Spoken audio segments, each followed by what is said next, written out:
Weet jy waarvoor jy vra as jy bid? In Markus 10 lees ons hoe Jesus vir die 3de keer vir sy disippels sê wat op hom wag. Hy gaan oorgelewer word, bespot en doodgemaak word. Maar net daarna kom 2 van sy disippels, Jakobus en Johannes, met 'n versoek.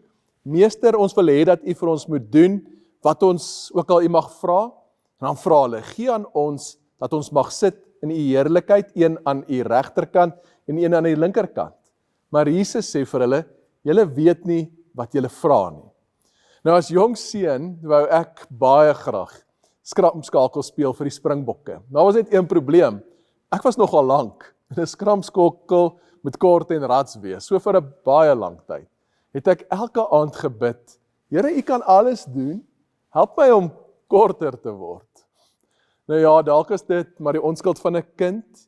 Maar as ek nou daaraan dink, sien ek dat ek nie so onskuldig was nie en dat ek het reeds al besluit het hoe my lewe moet lyk. Ek het 'n plan gehad en ek wou gehad het God moet dit uitvoer. Hy moet selfs my eie liggaam verander om by my plan te pas. En dis beheer in sy suiwerste vorm. Ek is in die bestuurdersstoel en God is die een wat moet sorg dat my pad uitwerk soos ek dit wil.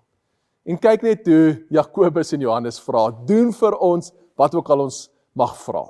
Nou dis nie eintlik 'n gebed nie, dis eintlik maar 'n opdrag, met 'n asseblief daarbey. Hulle het reeds besluit waar hulle wil sit, hulle wil net hê dat Jesus dit so moet reël. Is dit nie maar hoe dikwels hoe ons ook bid nie? Ons kom na die Here toe, en ons vra nie sy wil nie, maar ons probeer om hom te oorreed, om ons planne te seën.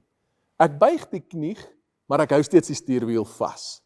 En kyk dan hoe Jesus antwoord, nie met 'n teregwysing nie, nie met hoe durf julle nie, maar sag. Julle weet nie waarvoor julle vra nie. Hy sien dwars deur die versoek na 2 mans wat hy liefhet, maar wat steeds nie verstaan nie. En hy jaag hulle nie weg nie, hy begin hulle te leer. Dis die genade van hierdie teks. Wanneer ek gryp na beheer, selfs in gebed, is God nie kwaad nie. God bly geduldig.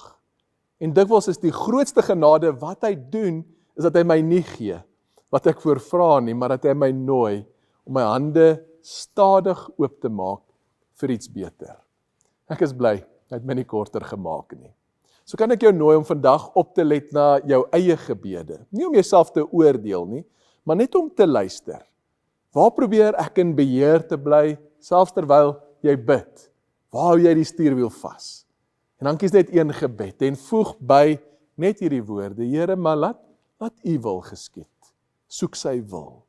Sê dit stadig en doen dit met jou hart wat oop is vir hom. Kom ons bid saam.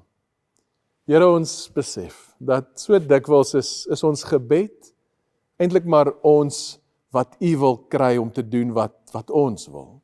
Ons wil in beheer bly.